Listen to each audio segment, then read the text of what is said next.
I remember the first time I realized that loneliness doesn't always come from being alone. It can come from being with someone who makes you doubt your own reality. I wasn't sitting in an empty apartment, staring at a blank wall. I was sitting beside a person who supposedly cared about me, yet the air between us felt like a courtroom, every sentence measured, every emotion turned into evidence, every attempt to explain myself treated like a confession. I left that conversation not angry, not even heartbroken in the classic way, but strangely disoriented, like I'd been walking in a straight line and someone had quietly rotated the world around me. That was the moment a question began to haunt me, not as an accusation, but as a genuine attempt to understand something deeper about human psychology. Why do some relationships, even when they begin with chemistry and laughter, slowly become a place where you feel smaller, more anxious, and less like yourself? For a long time, I thought the answer was simple. I thought it was compatibility. I thought it was communication. I thought it was the obvious things people say in neat little quotes. But after years of watching relationships, my own, friends, couples I've listened to in private conversations, I began noticing a pattern that felt bigger than personality differences. It wasn't about whether two people liked the same music or had the same love language. It was about something more foundational. Whether both people were willing to treat the relationship as a shared responsibility rather than a stage for their unmet needs. I started calling it the shift from romance to reality. And the truth is, reality always arrives. It arrives quietly, not with fireworks. It arrives when the novelty wears off, and what remains is character, habits, and the way two nervous systems interact under stress. Let me start with the mystery that keeps repeating itself in modern dating. Two people meet. They're excited. They feel seen. They feel chosen. There's that intoxicating sense that life is about to become brighter. Then, little by little, the relationship becomes a negotiation over worth. One person begins to feel like they are constantly being evaluated, as if love is not given but earned daily. Earned through money, attention, performance, reassurance, constant proof. The other person begins to feel like the relationship exists to meet their expectations, not to grow both lives. And the first person, the one being evaluated, starts to realize something that feels both painful and liberating. No matter how much they do, the finish line keeps moving. That moving finish line is one of the most exhausting psychological experiences a human being can endure, because it teaches your brain a cruel lesson. Effort does not lead to safety. And when effort does not lead to safety, the brain stops trying. It either shuts down or leaves. I've seen this in ordinary, everyday moments. A man comes home from work tired. He tries to be present, but his face shows fatigue. His partner interprets fatigue as rejection. The conversation becomes, "You're not excited to see me." Then, "You don't care." Then, "You're just like everyone else." He tries to explain. Explanation becomes defensiveness. Defensiveness becomes guilt. Guilt becomes a ritual apology that doesn't solve the root issue. In another home, a woman asks for reassurance because she's anxious. Her partner responds with irritation, not kindness, because he feels pressured. Her anxiety spikes, his irritation grows, and soon both are trapped in a cycle where each person's coping mechanism triggers the other's wound. On the surface, it's about tone and timing. Underneath, it's about something far more primal. The fear of not being valued, the fear of being controlled, the fear of being abandoned, the fear of being used. Modern dating is full of people who are not evil, not malicious, but untrained. Untrained in emotional accountability, untrained in repair, untrained in recognizing the difference between a feeling and a fact. I used to think the solution to this was finding the right person. Now, I think the solution is becoming the kind of person who can participate in healthy dynamics and walk away from unhealthy ones without hatred. That word matters, without hatred. Because hatred is still attachment, it's just attachment poisoned. Clarity is different. Clarity is the ability to say, this dynamic costs me more than it gives, and to choose yourself without needing to destroy the other person's reputation to justify leaving. Clarity is quiet. It doesn't need an audience. It doesn't need to win a debate. It just needs to protect your life.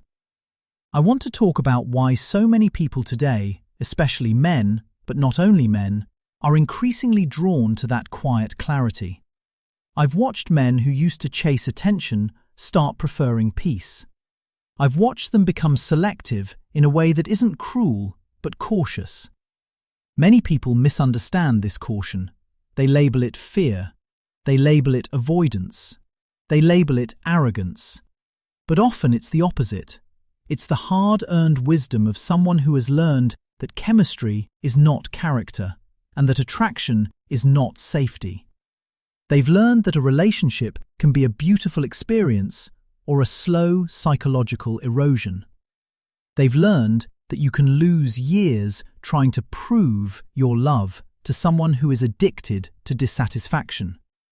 The first big psychological theme I want to explore is asymmetry. In healthy love, there is not always equal contribution, but there is equal goodwill. There are seasons where one person carries more. There are seasons where the other person carries more, but both feel in their bones that the relationship is a shared project. In unhealthy love, asymmetry becomes a lifestyle. One person expects more and gives less, not occasionally, but as a pattern. One person's needs become sacred. The other person's needs become optional. One person's feelings are treated as urgent. The other person's feelings are treated as inconvenient. And the person on the receiving end of that asymmetry begins to feel a specific kind of loneliness that I think is more painful than being single. The loneliness of being valued for utility, not for humanity. Utility can be many things. Money is one form, but it's not the only one. Some people use partners for emotional labor, for status, for attention, for stability, for image management, for a sense of being chosen. It can look romantic from the outside, but inside it feels like you're being drained. You become the person who must constantly reassure, constantly fix, constantly plan, constantly pay, constantly apologize, constantly prove. Over time, that constant proving destroys attraction, because attraction is born in freedom, not in servitude. Nobody wants to feel like a servant in their own relationship, even if the servitude is disguised as love. I've had conversations with men who describe the same internal moment. It arrives after an argument where they tried to stay calm, where they tried to listen, where they tried to repair. Then they noticed that repair was never enough. Not because they didn't care, but because the other person didn't actually want repair. The other person wanted victory. Victory is a dangerous thing in a relationship, because when one person wins, the relationship loses. The moment someone needs you to lose for them to feel secure, you are no longer building love. You are feeding insecurity. And insecurity is insatiable. It will take your time, your energy, your dignity, and still ask for more. One of the most revealing things about modern relationships is what happens after a mistake. Not the mistake itself, everyone makes them. The revealing part is the response. In a mature relationship, a mistake leads to a conversation, then a repair, then a lesson. In an immature relationship, a mistake becomes a weapon. It becomes a record kept for future punishment. It becomes a moral identity. You did this, therefore you are this. And when mistakes become identity, people stop being honest. They hide. They lie. They pretend. They become defensive before they even speak. That's when intimacy begins to rot. Intimacy requires the ability to be imperfect without fear of annihilation. If I could put one phrase on the wall of every relationship, it would be this: can we repair? Because repair is the real measure of love. Not how intense your beginning was. Not how jealous you are. Not how much you post each other. Repair. When I see a couple who can repair, I feel hope. When I see a couple who cannot repair, I feel a quiet grief, because I know what's coming. Escalation, avoidance, resentment, and eventually the slow death of respect. Respect is another theme I want to speak about, because respect has become strangely undervalued in modern romance. People talk about passion, excitement, attraction, but respect is treated like an optional extra. Yet without respect, attraction becomes unstable. Without respect, love becomes conditional. Respect is the ability to see the other person as a full human being, not a tool for your mood. Respect is the refusal to humiliate. Respect is the ability to disagree without cruelty. Respect is not fear. Respect is not obedience. It's dignity. I've noticed something. Many people claim they want a high-value partner, but what they really mean is they want the benefits of being with someone strong without the discipline it takes to be a stable partner themselves. They want loyalty, but flirt with chaos. They want provision, but disrespect the provider. They want protection, but attack the protector. They want emotional availability, but punish vulnerability. They want a calm relationship, but create storms for entertainment. It's not that these people are monsters. It's that they're confused about what love actually demands. Love demands responsibility. Love demands restraint. Love demands self-awareness. If someone has been taught, by culture or peer groups or social media, that love is about taking, then the idea of mutual contribution feels like oppression. But mutual contribution is not oppression. It's adulthood. Now let me talk about the world we live in, because environment shapes psychology. We live in a time where attention has become currency. It's not just celebrities chasing attention. Ordinary people chase it too, sometimes without realizing it. They measure their worth in likes, in DMs, in who watches their stories, in how many options they have. This changes dating in subtle ways. When attention becomes the proof of value, commitment can feel like a loss of status. Some people unconsciously keep options, not because they intend to cheat, but because the existence of options calms their insecurity. It makes them feel desirable. But here's the issue. The moment you treat your partner as replaceable, even silently, you begin to act less carefully. You become less grateful. You become less loyal in your mind before you become less loyal in behavior. And the partner senses it. People have instincts. They feel when they're being treated like a placeholder. I've seen couples where one person spends more time curating an online identity than building an offline bond. They go to dinner and the priority is the photo, not the conversation. They go on vacation and the priority is the post, not the presence. They apologize publicly but not privately. They perform love for the audience but neglect love in the home. This is not always intentional. Sometimes it's addiction. Validation addiction is real, and like any addiction, it reshapes priorities. It teaches you to chase the quick hit instead of the slow nourishment. Long-term love is slow nourishment. It's the steady fire, not the fireworks. If you're addicted to fireworks, the steady fire looks boring. But the steady fire is what keeps you warm in winter. This leads me to something I consider one of the most important psychological distinctions in dating: intensity versus intimacy. Intensity can be produced by drama, by jealousy, by uncertainty, by hot and cold affection, by withholding. Intimacy is produced by safety, by consistency, by honesty, by repair.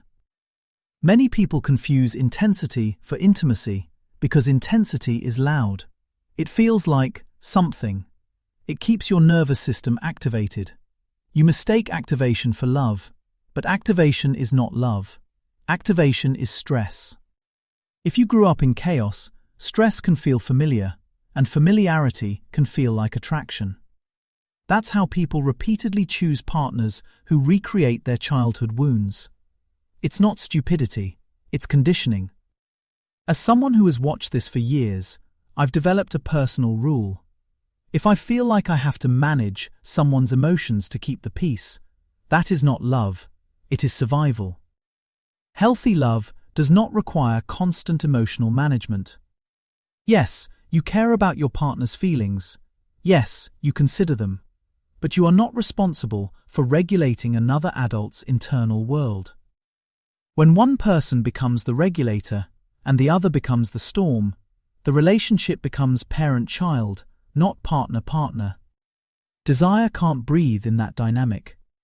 Over time, the regulator becomes resentful and the storm becomes entitled. Then both feel misunderstood. Entitlement is a word people throw around, but I want to define it psychologically. Entitlement is not confidence. Entitlement is not self-worth. Entitlement is the belief that your needs should be met without you needing to participate in meeting anyone else's needs. Entitlement often comes from being overprotected from consequences. When someone never experiences the natural consequences of their behavior, they begin to believe consequences are optional. They begin to believe other people exist to absorb the impact of their choices. This is why accountability is so important. Accountability reconnects behavior with outcome. It restores reality. Reality is not cruel. Reality is stabilizing. When you know that actions have consequences, you behave with more care. When you know that disrespect leads to distance, you learn respect. When you know that lying destroys trust, you learn honesty. When you know that criticism destroys affection, you learn appreciation. Reality makes love possible because love cannot survive inside delusion. One of the hardest things I've learned is that many people are not looking for love. They are looking for a healer, a sponsor, a rescuer, a punching bag, a mirror, an audience. They want someone to carry the parts of life they don't want to face within themselves. They want a partner who will fix their self-esteem without requiring them to build it. They want a partner who will absorb their anxiety without requiring them to regulate it. They want a partner who will provide stability while they continue to chase chaos. They want love without growth. But love without growth becomes decay. I want to tell a story that illustrates this, a story stitched together from patterns I've seen many times. I once knew a man, let's call him Michael, who was the kind of person many would call good on paper. He worked hard, he didn't play games, he wanted a stable family. He wasn't perfect, he could be quiet, sometimes too quiet, and he didn't always express feelings in poetic ways. But he was consistent, and consistency is one of the rarest love languages today. He began dating someone who, at first, felt like a spark. She was lively, expressive, magnetic. People around them said they looked perfect together. In the beginning, her intensity felt like passion. But soon, the same intensity began appearing in conflict. Small misunderstandings became dramatic accusations. If he didn't respond quickly, she assumed betrayal. If he wanted an evening alone, she called him selfish. If he asked for calmer conversations, she called him cold. He tried harder. He learned phrases. He bought gifts. He planned dates. He apologized more. The more he gave, the more she expected. It was as if his effort was not building trust, but feeding a bottomless hunger. Eventually, Michael did something that surprised everyone. He stopped. Not in a cruel way, not with insults. He simply stopped. He stopped explaining. He stopped defending. He stopped negotiating. And he told me later, quietly, I realized I could spend my whole life trying to prove I'm a good person, and it would never be enough. If someone needs me to be the villain, they will make me the villain. That sentence stayed with me because it captures a deeper truth. Some people do not want reality. They want a story that protects their ego. If the story requires you to be wrong, you will always be wrong. This is where the war over reality appears in relationships. It's not always dramatic gaslighting. Sometimes it's subtle. It's the refusal to acknowledge obvious patterns. It's the constant reframing of consequences as oppression. It's the ability to turn any feedback into an attack. It's the habit of using moral language to shut down conversation. When someone cannot tolerate being imperfect, they will fight reality. They will deny. They will deflect. They will reverse roles. They will cry. They will rage. Not because they are evil, but because shame feels like annihilation. And if shame feels like annihilation, accountability feels like death. But here is the hopeful part. Shame tolerance can be learned. Emotional regulation can be learned. Repair can be learned. The problem is that many people would rather be validated than grow. Validation is easy. Growth is hard. Validation says, "You're fine as you are." Growth says, "You can be better." Growth is not self-hatred, it's self-respect. And when two people choose growth, love becomes astonishingly resilient. I've watched couples transform when they learned one skill: the ability to stay present during discomfort without turning it into blame. Imagine a partner saying, "I feel hurt," and the other saying, "Tell me more," instead of, "You're too sensitive." Imagine someone saying, "I got defensive. I'm sorry. I want to understand." Imagine someone saying, "I'm overwhelmed. Can we take a break and return to this in an hour?" That is not weakness. That is emotional leadership. And emotional leadership is what allows love to last. Now, I want to speak directly to the idea of standards, because standards are often misunderstood. Some people hear standards and think it means arrogance. But standards are simply boundaries plus values. Standards are the requirements you have for your own life. The problem isn't having standards. The problem is having standards that are not paired with self-reflection. If you demand kindness, you must practice kindness. If you demand loyalty, you must practice loyalty. If you demand maturity, you must practice maturity. If you demand honesty, you must practice honesty. When standards are one-sided, they become entitlement. When standards are mutual, they become a foundation. I've learned to ask myself a few questions when dating, and they've saved me more pain than any romantic advice ever did. Do I feel calmer with this person or more anxious? Do I feel respected in conflict or punished for having needs? Do they repair when they hurt me, or do they justify it? Do they take accountability, or do they always have an excuse? Do they speak about people they loved before with dignity or contempt? Because the way someone narrates their past reveals their relationship with responsibility. If every ex is crazy, something is wrong.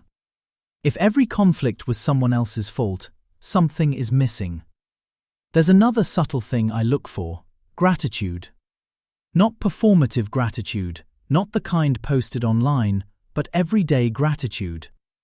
The ability to notice effort. The ability to say thank you without sarcasm. The ability to appreciate stability. People who are addicted to novelty often struggle with gratitude because gratitude requires presence. And presence is the opposite of chasing the next dopamine hit. A person who can appreciate a quiet night at home can build a life. A person who constantly needs excitement can build a highlight reel, but struggle to build peace. I also want to talk about the role of peer groups, because human beings are social creatures, and our friends shape our choices more than we admit. I've seen friend groups that treat relationships like competition, where partners are mocked, criticized, and treated as disposable. I've seen friend groups that normalize using people for attention, money, and ego. In those environments, dysfunction becomes culture. And culture is powerful.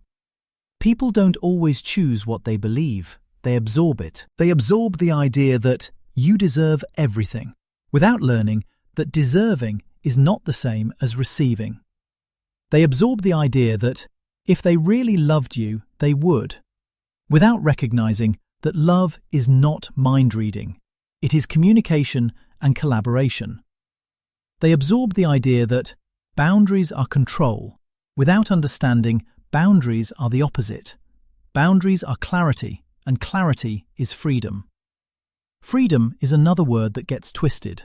Some people treat freedom as the ability to do whatever they want without consequences. But real freedom is the ability to choose what's right for you and accept the outcomes. Real freedom is responsibility. If you want the freedom of a committed relationship, safety, loyalty, stability, you accept the responsibilities: honesty, restraint, repair, reciprocity.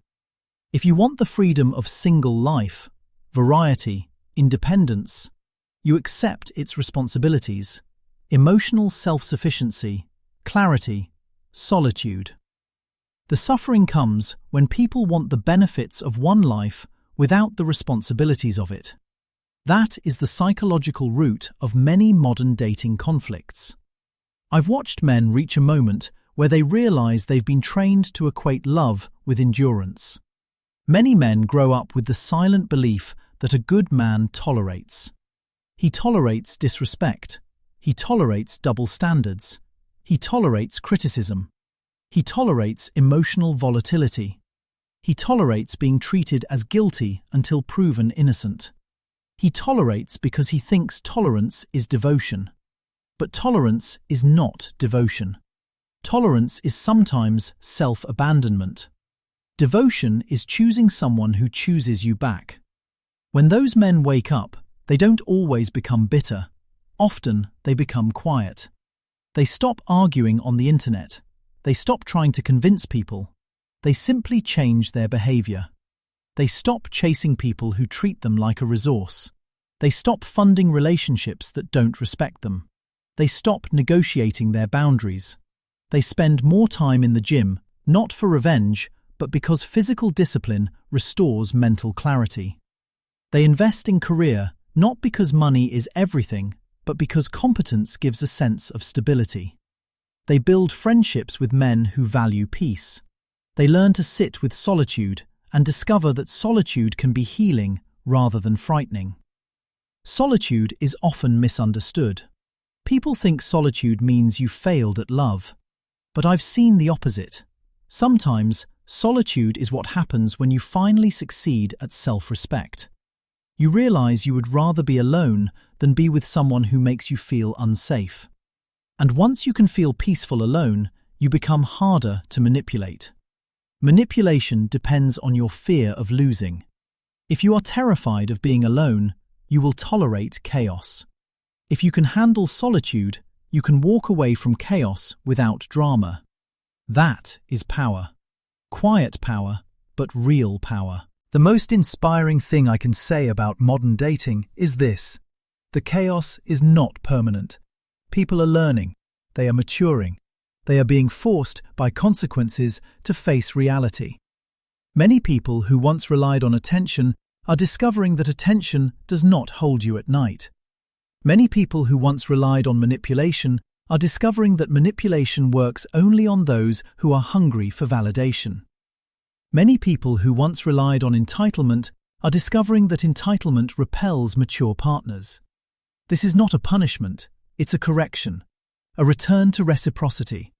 And reciprocity is not splitting everything 50-50 in a rigid way. Reciprocity is emotional. It's the feeling that both people care about each other's experience. If I'm tired, you care. If you're anxious, I care. If I made a mistake, I repair. If you made a mistake, you repair. It's not about perfection, it's about goodwill. When goodwill is mutual, love can survive storms. I want to describe what a truly healthy relationship feels like, because many people haven't experienced it and therefore don't know what to aim for. A healthy relationship feels like breathing. It feels like you can tell the truth without fear. It feels like you can make a mistake and still be treated with dignity. It feels like conflict is not a threat to the relationship, but a moment of learning. It feels like you are not competing with your partner, but teaming with them.